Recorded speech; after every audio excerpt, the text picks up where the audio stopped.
Herbert W. Armstrong, Tucson-1, Series 8W, Program 8W-1, the date May 27, 1978, Ambassador Television Productions.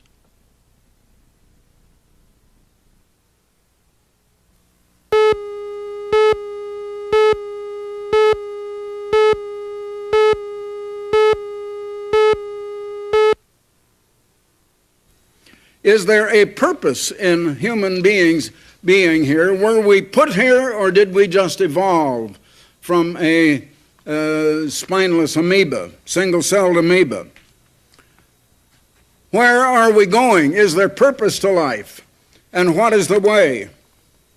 And let me say here that I bring you absolutely certain hope, a hope that is absolutely sure.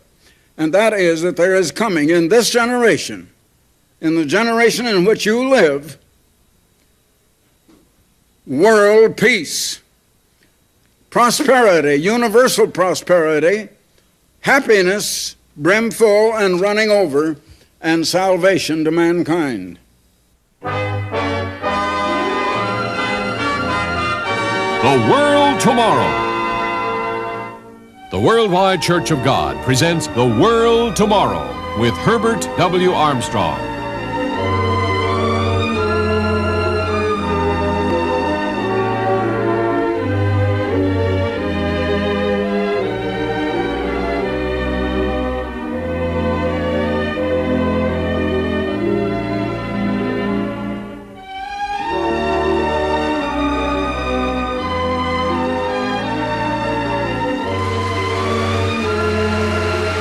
Ladies and gentlemen, Herbert W. Armstrong.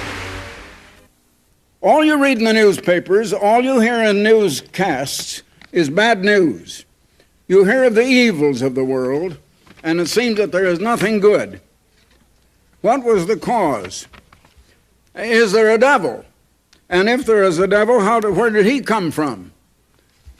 I'm going to answer all of those things, but to answer, let me say it's a good deal like going into a motion picture show, and you go in about 3/4 of the way along in the movie, and you don't know what went before. You didn't see what led up to what you're seeing near the end, and you can't understand it. It doesn't make sense if you don't know what went before. In order to answer the questions that I put to you that are the most important things in this world to know, I must begin at the beginning. And the beginning is not history, it's prehistory. It's before there was any history. It is before Jesus Christ. Now, I suppose that most people would say that the beginning, if you're going to begin at the beginning in the Bible, would be Genesis 1, verse 1. That's the first verse in all the Bible. In the beginning, God created the heavens and the earth. But that is not the beginning. There is a prehistory considerably, and it might be even millions or billions of years before that, because the number of years, the amount of time, is not revealed at all. And the beginning then is John, the first chapter, and the first 3 verses. In the beginning was the Word. Now that word is translated into the English language from the original Greek. It means the one who speaks and is the spokesman of the Godhead. And the Word was with God, and the Word was God. Now, the Word was one personage. That personage was with God, another personage. But that first personage of the Word was also God. And so they are both God. That is the real beginning. And that is before there was any earth. That is actually before there was any such thing as a physical universe. There was no earth, there was no sun, there were no planets, there were no galaxies. All that had come later. The second verse says, the same was in the beginning with God, that is, the spokesman, the Word. All things were made by him, and without him was nothing made that was made. In the 3rd chapter of Ephesians, there's a verse that says, God created all things by and through Jesus Christ.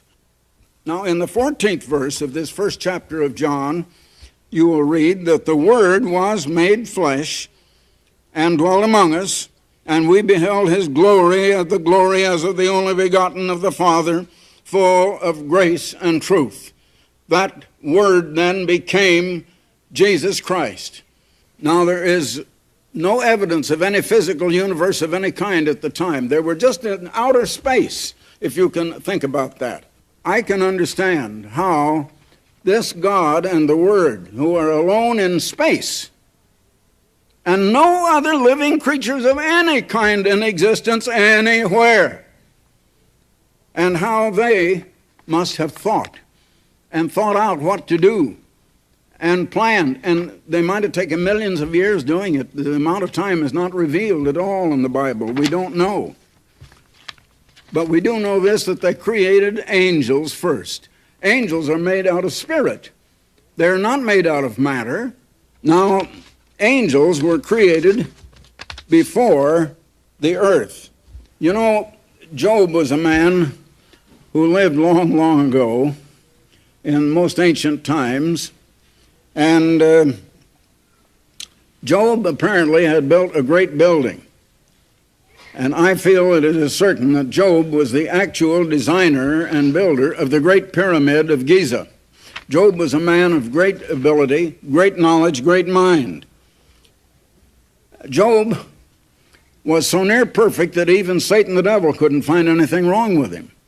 Satan is the accuser of God's people, but Satan wanted to accuse Job and had nothing to accuse him of. And Satan argued with God that if you take away from him all he has, then you'll find he'll turn against you and he will begin to commit sin.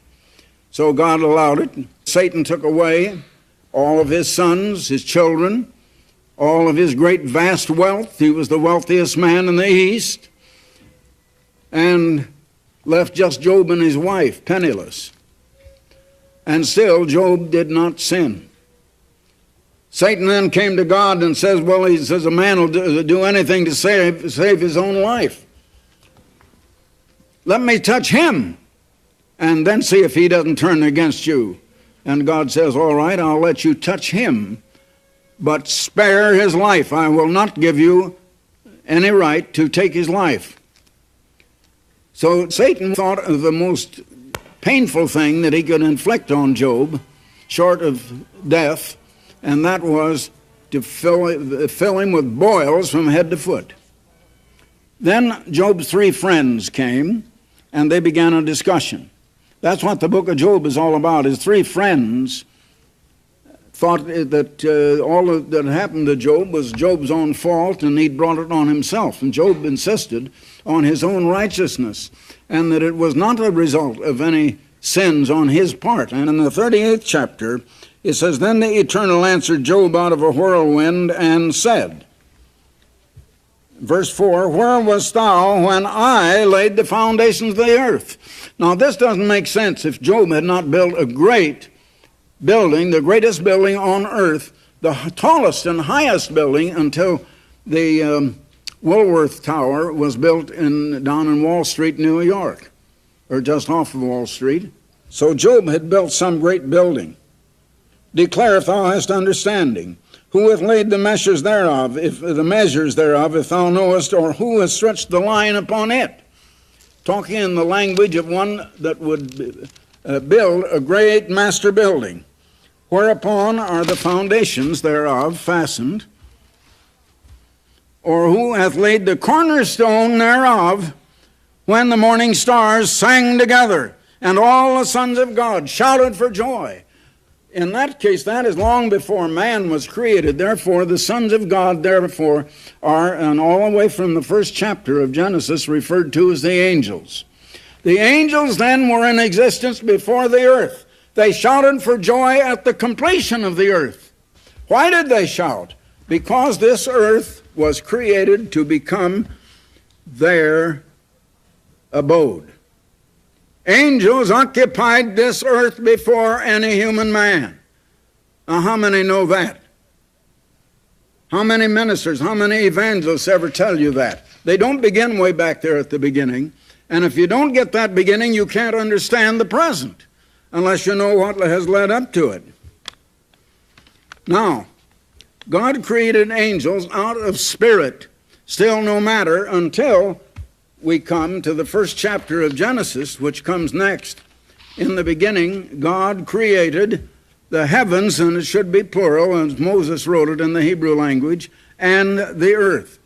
In other words, God created the earth and the whole universe. But he created angels first. Now he created the physical, material universe. He created it first for the angels. He had a most important job for them to do. That is the way God created the earth. That's the way he created the entire vast universe. He did not finish it. He put angels on the earth, and their job was to finish it. God had a great job for them to do, and that's why they were put on the earth. But now, what is the most important thing that God can create? The most important thing that could be created is something God cannot create directly by fiat at all, and that is holy, righteous, perfect character.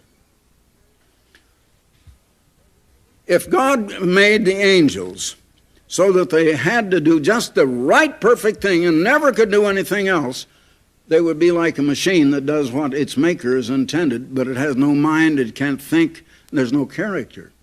That isn't what God wanted. So he created the angels with minds. He gave the angels knowledge. He showed the angels his way of living. And when he put them on the earth in order that they would work together in accomplishing his purpose, and this was the trying ground, and if they could succeed in finishing what he wanted finished on this earth, then they would go to the other planets of our solar system, like Mars, Jupiter, Saturn, and the others. And after they finished our solar system, which is only part of a great galaxy, then they would go to the other planets in our galaxy, and after they finished that, to the other myriad galaxies as far as outer space goes. Now I'm going to show you that instead of building up and finishing it, they destroyed the earth and tore it down and started wrecking what God had created instead of adding beauty and other things to it. Now, God is the author of beauty. God is the author of light. Satan is the author of chaos, of confusion, and of darkness. But I want to show you a little more about Satan and his origin. Herbert W. Armstrong will return right after this message. You're invited to learn more about these important issues through the pages of Plain Truth. This international journal of understanding comes along every month with a penetrating analysis of world news in the light of Bible prophecy.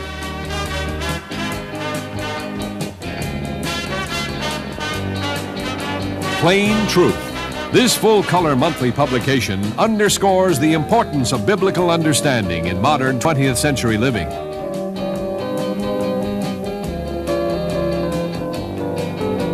Your subscription is free of charge. There is no cost or obligation. Call this toll-free number, 800-423-4444. That's 800-423-4444.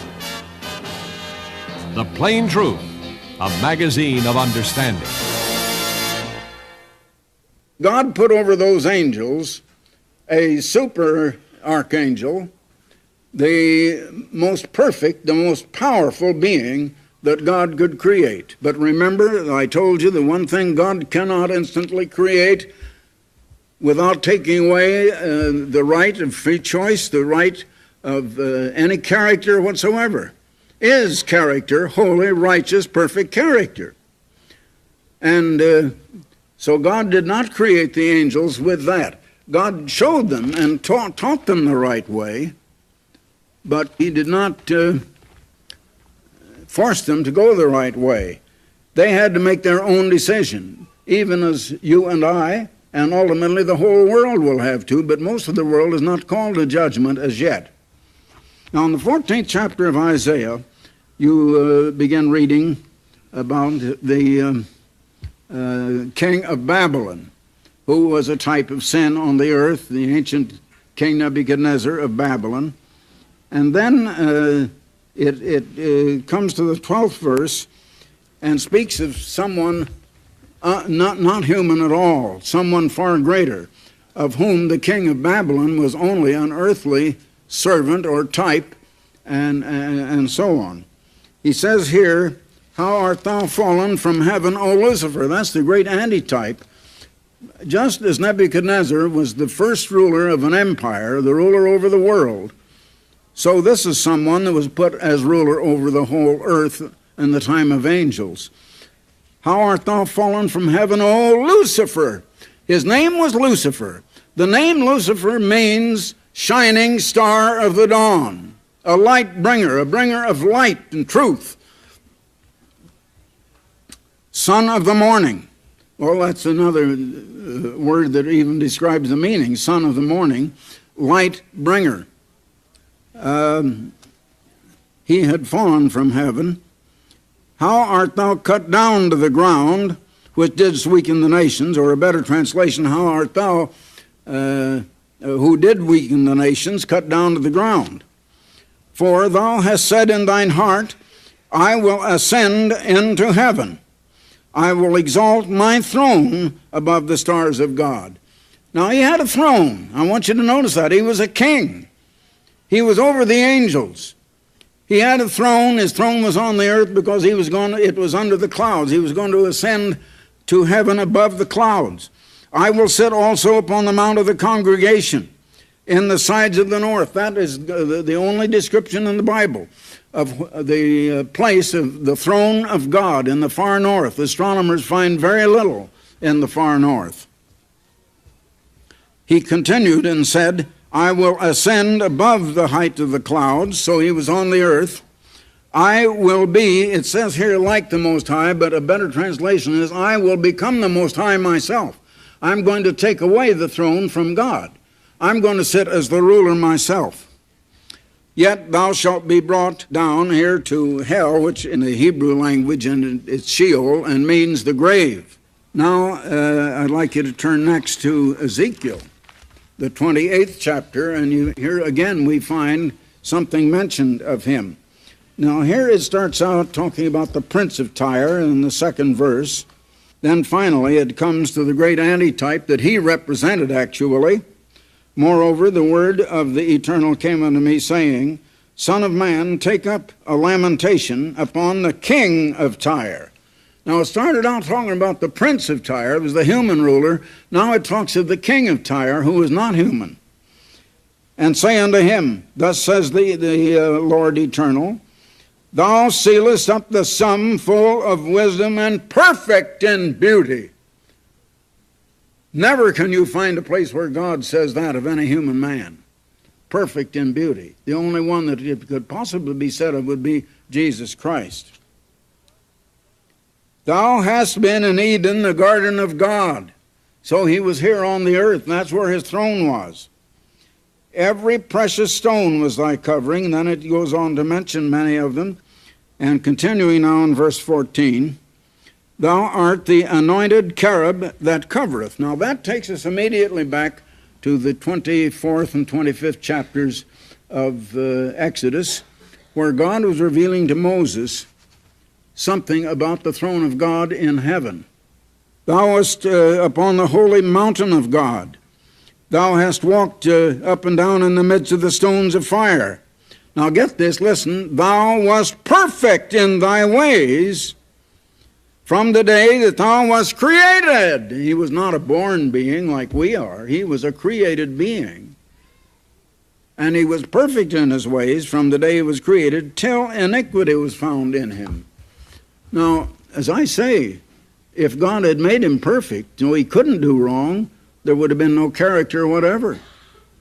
God created him with a mind of his own. God showed him the right way. God showed him the way of holy, righteous, perfect character. God set the example in that God had that himself, and this Lucifer could see it. But he had gone the wrong way. Now, he had made that choice himself. He had chosen the wrong kind of character. Now, the next verse here is, by the multitude of thy merchandise, and of course it was the king of the local prince of Tyre, that was the commercial center of the world.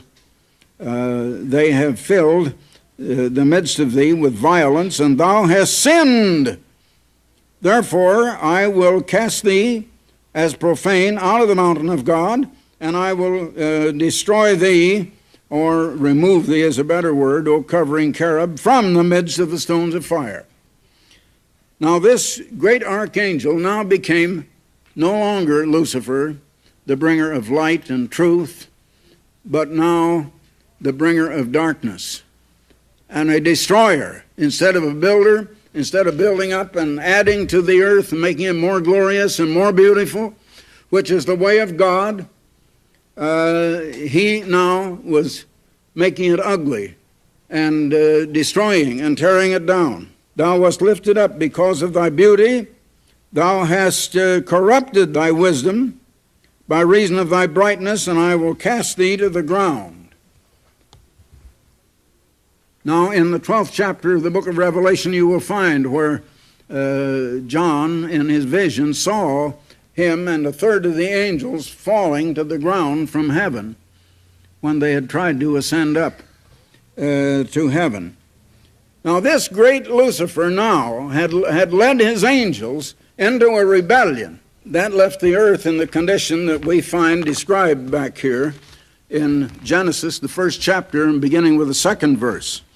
And the earth was. That word was, as otherwise the Hebrew word is translated became.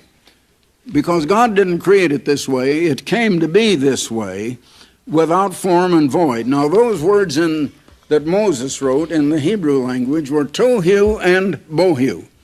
It means chaotic, confusion, waste and empty, and it means corruption and degeneration. It is not the way anything could be created, it is the way things become through evil. And so here the earth had come to be in that kind of a condition, and darkness was upon the face of the deep. Now we find that the whole earth was covered with water at that time, and it was all dark. Satan had brought darkness where God had put light. Now the first thing then that the Word did, who later became Christ, was to say, let there be light. But I don't want to get ahead of myself again. Now I'd like to have you turn to the 104th Psalm for just a moment, and the 30th verse, where it says, thou sendest forth thy Spirit, that is, God sends forth his Spirit. They are created, and God does his creation by the Holy Spirit and through the Word of Christ. In other words, the way God creates, he creates through Christ. Christ is the Word, and he speaks, and it is done. How is it done? The Spirit of God is the power that does it. Now, it says here, thou sendest forth their Spirit, they are created, and thou renewest the face of the earth. When did God renew the face of the earth? Back in the 1st chapter of Genesis, you find that. Now, after the angels and all of that, we come back to Genesis 1, and we find that the earth had become chaotic and waste and empty, and darkness covered the surface of it. But it was the surface of water, all ocean, no dry land. And the Spirit of God moved upon the waters. Now, I just read to you how God first sends forth his Spirit, and then Christ speaks, and it is done. And God said, now the word for God, let me go back again. In the beginning, God created the heaven and the earth. The word for God there is not the word that means just Christ alone, or God the Father alone. The word is Elohim in the Hebrew language, and it is a uniplural that means God the Father and Jesus, who later became the Son by a human birth.